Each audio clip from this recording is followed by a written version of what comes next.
Have you ever wanted to build a business that lasts, especially if you're an entrepreneur? We're going to talk about that on this episode. Welcome to Ecommerce Revamped, where we break down the hottest trends, insider tips, and strategies shaping the future of e-commerce. Powered by Miva, the engine behind seamless online stores. Now here's your host, Rob Stanley. Hey everyone, welcome to another episode of Ecommerce Revamped. Of course, I'm your host, Rob Stanley. We got a good one today. So this is a very interesting one. We don't really cover this too much, but entrepreneurs can finally build a business that lasts. We're going to have Eric come in just a minute and talk about that. But, myself being an entrepreneur for over 20 years, definitely looking to learn some things. And I'm sure Eric's going to teach us some stuff today. And we're going to have a great conversation talking about that. Let's get Eric into the room here, studio. Hey, Eric, how you doing? What is going on? What's going on? I was jamming to your little intro, man. That was some good beats going on.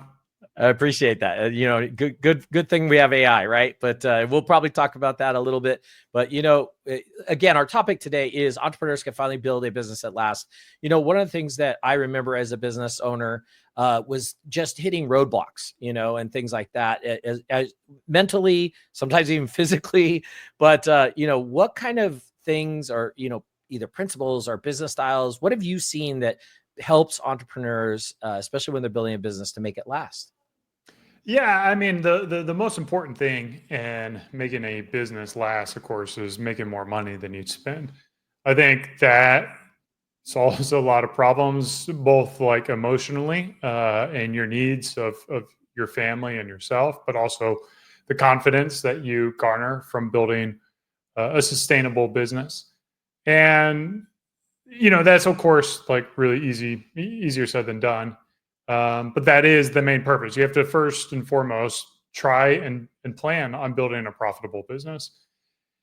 From there, the more profitability you have, the more sustainable the business is, the more you can put those allocations and cash reserves into savings to build up for a rainy day, the more you can invest in other channels, other avenues, the more you can grow the business. So a very profitable business is something that is quite important in a sustainable type of business, one that lasts. I've been doing Beardbrand since 2012, and there have been a lot of ups and downs. And Beardbrand is a business that we have built and shaped towards our intentions. And I say our, it's me and my business partners. I have two business partners. Understanding that there are trade-offs to everything when you decide to build a business. Do you want to grow very rapidly, or do you want to take some profits off?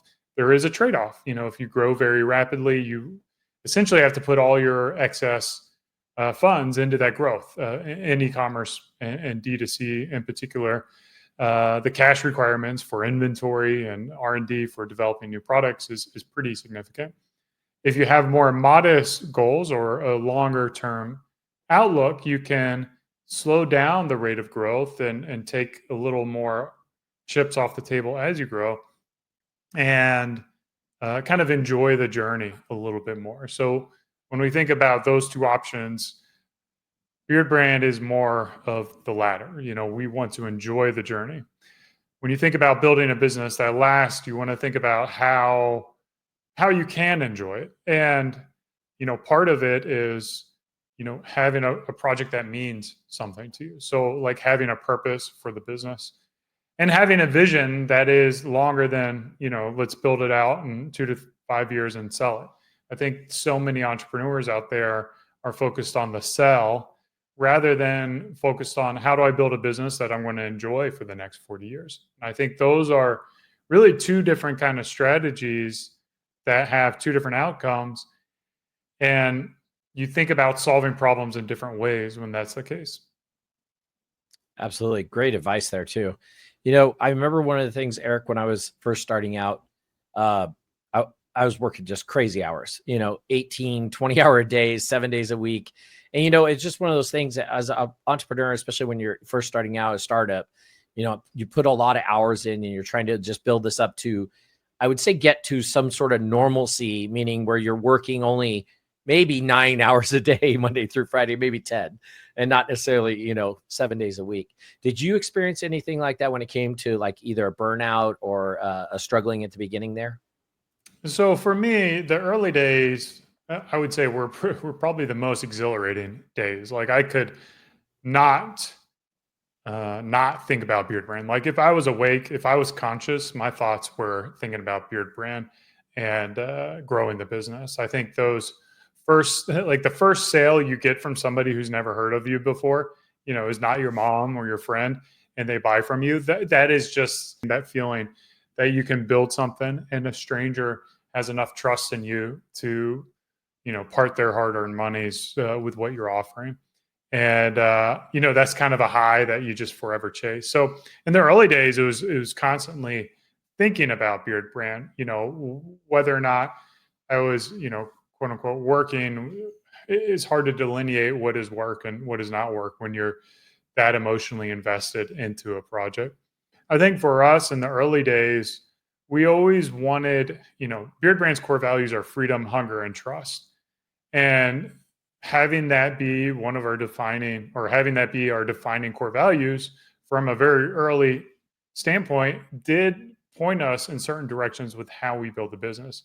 In particular, with freedom, I always knew that I wanted to have a business that didn't force me to show up to a particular location. So I didn't want to be doing our third party or first party logistics, I guess. So we worked with a third party logistics. I didn't want to do the manufacturing. So we went to find a manufacturer to produce the product for us. And then the things that we can do remotely or asynchronously, we did. So like producing content on our YouTube channel, prototyping, you can do that remotely as well as you develop new products, and interacting with the team, going to trade shows. All those things don't really require you to come into the office for a 9 to 5. And I find what burns me out is more of like consistency, like a lack of change, a lack of novel experiences. So getting into the grind can be very challenging. So I have to think about how can I build a business that doesn't require me to grind every single day, every single week, day in, day out. I've got to find one that allows me to explore my creativity and allows me to do a lot of different things over the years and really over the seasons. I love that. You gave some great advice on, different ways of, you don't necessarily have to manufacture everything yourself. Maybe you're doing some prototypes and then give it off to somebody who can actually manufacture it for you. And that starts building a little bit of a balance there for you, because you are able to focus on the things that will still drive the business, but you're not working on every specific area. And maybe you're not necessarily an expert at manufacturing or something like that. So it is good to have those resources and shift those off when needed or when the time is right. I think that you just kind of covered really kind of my next question, but I think you could add a little more to it. I was going to ask a little bit about, balance of growth versus quality, because as you grow, sometimes you don't, obviously you don't want the quality to go down. But how did you guys handle that with as you grew? How did you keep the quality, whether it was the product quality or even just the customer service quality? How did you guys keep that when you were growing? Yeah, quality is such a loaded question. And I think it is loaded in the sense that it's subjective. So the what is perceived as quality can be different to different people. Some people perceive really fast shipping times to be something of high quality. Some it's just down to the craftsmanship of the product. Some it's, the customer service experience, and how you're able to interact with the company. Some it's the content that you produce and the photographs that you take. So, for us, it's kind of like really going back to our core values, freedom, hunger, and trust. And you'll kind of see that's a theme. We are a very core value oriented team. It's, what is important to us, and, how we view the world, how we view our relationship with our customers. And basically we understand that our customers are, as much as we hate this, they're free to go buy from any other company out there. And there's thousands of options out there in the men's grooming space and the beard care space. So it's our responsibility to create something that brings them in. And we've certainly had challenges with growth. When you work with a manufacturer, it's really this Goldilocks thing where you don't want to be too small for the manufacturer, because then you have to order a lot of products and your MOQs are really high and it's really a strain on your cash flow. And then you have the potential of your product aging or not being able to sell it. If you're too big, then you have the problem where your manufacturer might not be able to keep up with you. And then you have stock outs. You're out of stock all the time. There's a lot of liability. Maybe if you go out of business or you leave, that they go out of business. So you almost have to constantly be finding that right manufacturer. And then whenever you have transition between manufacturers, you're going to have setbacks. In addition to that, within our industry, we do deal with regulatory changes. So we use fragrances in our products. Oak Moss, for example, is one of my favorite fragrances. It's a beautiful, nice, mellow base note, rich, but unfortunately, it's a fragrance that a higher percentage of people are allergic to. Now, it's not everybody, and we don't use it in very high percentages, but the regulatory body is called IFRA, and they recently added that to their recommended not use. So we had to reformulate several of our fragrances, and maintaining a consistency when you change a formulation is frankly impossible. So being able to craft a story and a reason or share transparently the changes that we're making are an important part of how we deal with the business. So authenticity for us and transparency for us is, a quote unquote sign of quality for us, being able to be real, to be true, to be authentic, and develop that trust, which is a core value with our customers. So that's kind of how we think about things. And then in business, is a nonstop game of solving problems, and the problems are always changing. And I think it's almost like a whack-a-mole between, we have marketing problems and growth problems. We're not growing fast enough, to, whoa, we're growing really fast. Now we have operational problems and we can't keep up. We can't keep the quality. So we have to fix those. And then we fix those, and then we're ready for growth again. So it's kind of, this teeter-totter, or what they're called? Yeah, seesaw of ops and marketing as you grow, or unfortunately for us, as you constrain the business as well. You have to do the same thing. Yeah, you always need that balance. And I love how you brought up, obviously with you guys putting out a product that people are putting on their either skin or their beard or close to the skin, there is regulations, and people need to be aware of those and those changes because it can affect it. You end up accidentally ordering a bunch of I think you said it was oak something fragrance, and you weren't aware of the change. Now you're not going to be able to sell it. So you got to definitely keep an eye on what's going on in the industry and what's going on with regulations around that industry. We're going to take a short break. When we come back, though, I want to talk to Eric a bit about slowing down. When things slow down, everybody has a product and they usually have a really peak season, which is usually Q4, but there is sometimes a slowdown. And let's talk about what Eric does or what his company's done when things slow down right after this commercial break. Looking to take your e-commerce business to the next level? Meet Miva, the platform powering seamless online stores with the flexibility you need to grow. From custom solutions to user-friendly tools, Miva helps you create unforgettable shopping experiences.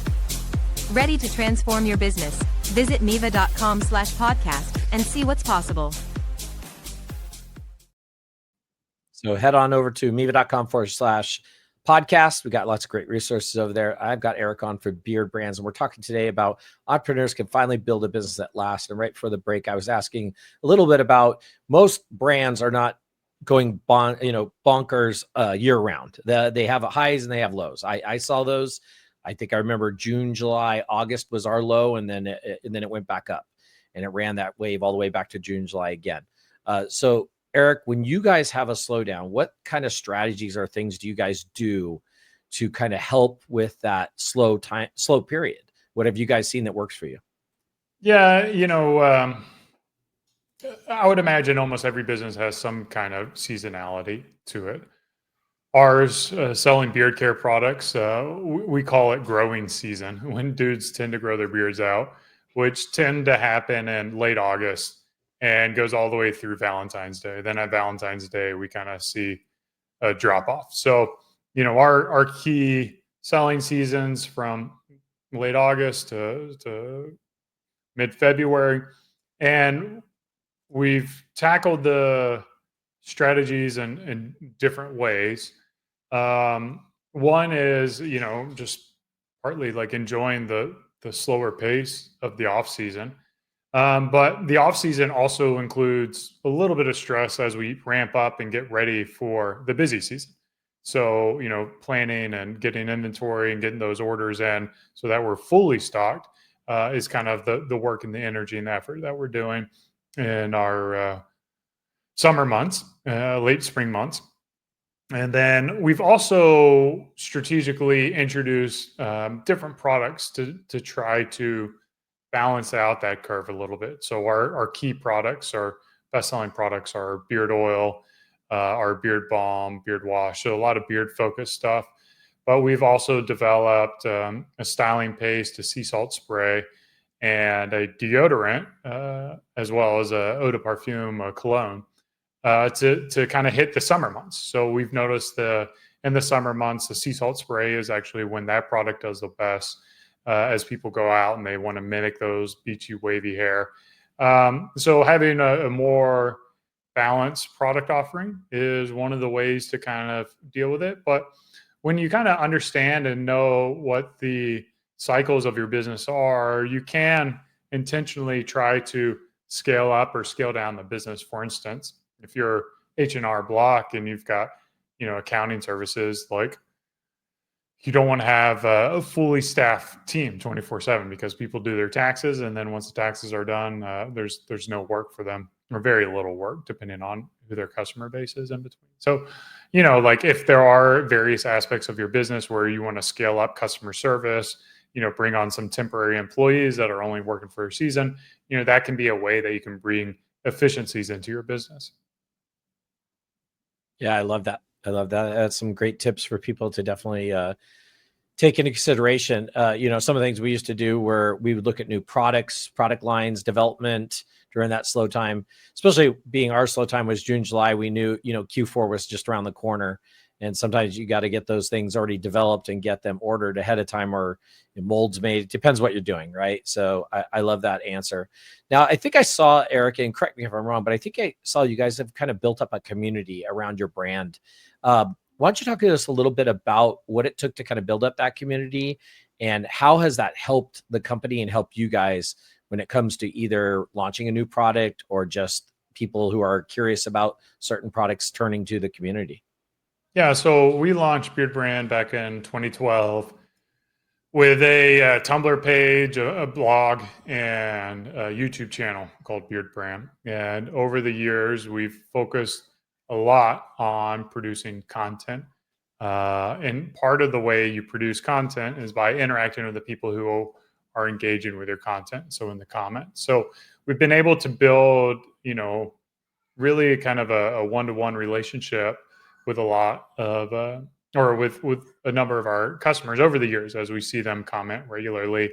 We do a live stream on Wednesday on our YouTube channel where we get to engage with our customers. And it's really unique experience to be able to generate topics of conversation based on what people are interested in, how they're responding, and then also to make iterations. So we've gone a step further than just the community we've built on social media and those networks, and we've created a private community. We call it the Alliance. It's built on discourse forum software, where if a customer has purchased from us 3 times or spent $150, they get access to the forums for free. If they don't want to do that, or if they just want to join the forums, they can just pay that and get access. I think it's like a one-time fee of $90. So we intentionally try to make it private and exclusive, not a public customer. I think there's a lot of brands that will do kind of like public communities, or everybody gets in communities. They don't have to be customers. And I think the quality of conversation tends to go down as you let more of the general public in. So ours is private. It allows men and our customers to be very vulnerable and to be open and to kind of share things that maybe they wouldn't share in a more public environment. And it also gives us a channel to be able to talk about future changes to the company and get feedback from the people who are most passionate about Beardbrand and where Beardbrand is going and the products that we serve to them. So we, for instance, what is it? Let's see, do I have it here? One of these bottles might be, but our new utility deodorant, we launched that in November last year. We were developing that over the course of the year, and we would send out prototypes to our alliance members and get feedback. And, like the first batch was like 40% of the dudes said they would buy it, and the other said that it didn't quite work for them. And then the next one was like 60 or 70% said it was working. And then by the last one, we had something like 90% of the guys were excited to buy the product. And that's when we knew it was ready. You're never going to please everybody. You're never going to have 100%. We weren't shooting for 100%. But especially with a product like deodorant, that's so kind of tied into your own body aroma. But that was a really great experience where we were able to, test and launch a product and know upfront that our customers were going to love it because they have been using it and had been using the prototypes. I love that. If you guys are listening to this, go back a couple episodes. Look at the one I did with Norm Farrar. We talked about nothing but community building, how to launch products using a community. I think you just gave a great example right there. You went to your community with a product, kept refining until you got a percentage that worked for you guys, which, to be honest, 90, I mean, that's huge. That's a huge percentage of 90% of the people going to buy it. Then, of course, you could always turn around and either offer it to them on special or discount, have them launch it. And they're going to start raving about it, especially since you already had them involved. Love that way to use the community to work with you guys and also work with them. They want your products, they want to buy them from you, and they want something that they're going to be involved with too. So that's really cool. Let's shift a little bit back over to the company. And these are things, again, that, probably a lot of entrepreneurs as they're building up a business are going to experience. And I saw this happen too. And that is kind of like the health of the company culture, you see the company culture kind of swing different ways, depending, I would say, even sometimes the time of the year because they get busy. But what have you guys seen that kind of, signals that indicated that, hey, things are good here? And then what did you guys do when maybe company culture shifted a little bit the other way? Yeah, I mean, we've been in business a long time, so we've certainly seen the vibes shift. I think that's the term they use nowadays, the vibes. What are the vibes of the company? We've had, vibes that were not quite there. And basically for the past half a decade, I feel like we've had a pretty good company culture. And I think for us, a lot of that just kind of starts with hiring and knowing the type of person you're bringing onto the team. We're a small team. We're a small company. We have about 9 or 10 employees. So it's very easy for all the team to get to know everybody, to kind of know our ins and outs. But it is also challenging because we're a work remote team. So everybody's in different locations. We don't have an office to come into. But, for us, we've done some net promoter score where we'll ask like a daily or a weekly question, how they feel about the company. At this point, when you're our size company, I think that might be overkill. I think just talking, me personally talking with my employees and my team members, see what's going on, what they're going with. My youngest tenured employee now is about 5 years in. So it's kind of more of a established culture at this point. They know what they're getting. They know how the company's doing. They know, if things are good or not good and what their, expectations are within the company due to that. So it's a very independent kind of functioning culture right now where team members just generally know what they need to do and get done. I think for me, it really comes down to like the team and your personnel. And if you're a leader of an organization, it's a trope, but what do they say? Hire slow, fire fast. But for me, it's always like the the time I had a nightmare about an employee, it pretty much at that point, it means it's time to let that employee go. When they've kind of seeped into your unconscious and your body's trying to figure out a way to deal with that team member is usually a sign. I have, dreams with my employees usually are pretty positive, and we're solving something or something kind of randomly. But the negative ones, the nightmares, I think are a pretty good indication that maybe it's time to find a different solution to that. I like that approach. Had that happen and let the person go too. So definitely interesting, because usually, that nightmare is based on something that's happened or that happened. So that's a good way to put that. Yeah. I mean, it's just your body, to me, dreams are a way for a way to prepare you for what's going to happen in the future. And what it's saying, the dream having a negative interaction with your team members is telling you that you've got to prepare yourself for how this team member is going to screw up your business. And, that's only happening because you're already thinking about that. So you're training your dreams. And then your dreams are effectively helping you prepare for the future. So listen to your gut, your instinct, especially if you're a small company like us. If you've got less than 20 employees, something like that, just trust your gut. You don't. The beauty of having a small business is you're not beholden to the same rules and regulations as a Fortune 500 company.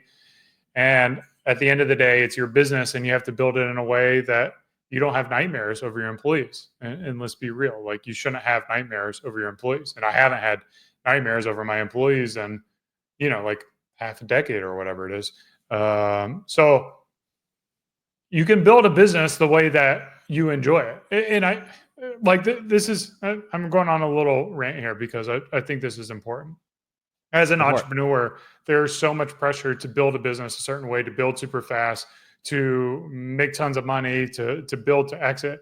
And what I'm here to tell you is, like, you have the ability to build a business any way that you want. When you set the parameters for what you want out of the business, then that will help guide how you make decisions in the business.